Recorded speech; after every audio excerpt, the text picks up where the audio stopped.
ఎరిగి చేయు పూజ ఎన్నిటికి చెడిపోదు, మొదటి పట్టునెప్పుడు వదలరాదు. ఎరిగి చేయు పూజ ఎన్నడూ చెడిపోదు, మొదటి పట్టునెప్పుడు వదలరాదు. ఎన్ని పూజలు చేయగా ఏమి ఫలము, భక్తి లేని పూజ ఫలము లేదు. ఎన్ని పూజలు చేయగా ఫలమేమి, భక్తి లేని పూజ ఫలము లేదు. ఎరిగి చేయు పూజ ఎన్నడు చెడిపోదు, మొదటి పట్టునెప్పుడు వదలరాదు. ఎంచి ఎన్ని పూజలెన్ని చేయగనేమి, భక్తి లేని పూజ ఫలము లేదు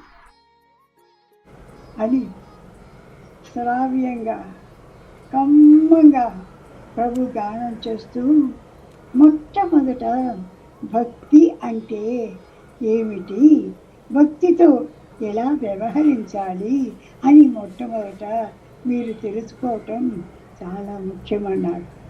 ఇది సత్యమైన మాట, మన ప్రభు మాట.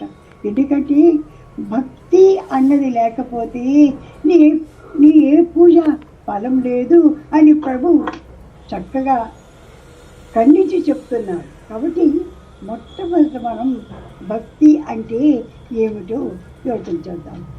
భక్తిని గురించి సెలవిస్తూ, భక్తియే సర్వ సాధనలకు మూలమంత్రం అన్నాడు. భక్తియే సర్వ శుభములకు తారక మంత్రం. భక్తియే సర్వ భగవంతుని దరి చేర్చడానికి పూజ్య మంత్రము. అంతేకాదు సర్వ కార్యకలాపాలకు భక్తియే సాధనం, భక్తియే పునాది, భక్తియే చాలా ముఖ్యం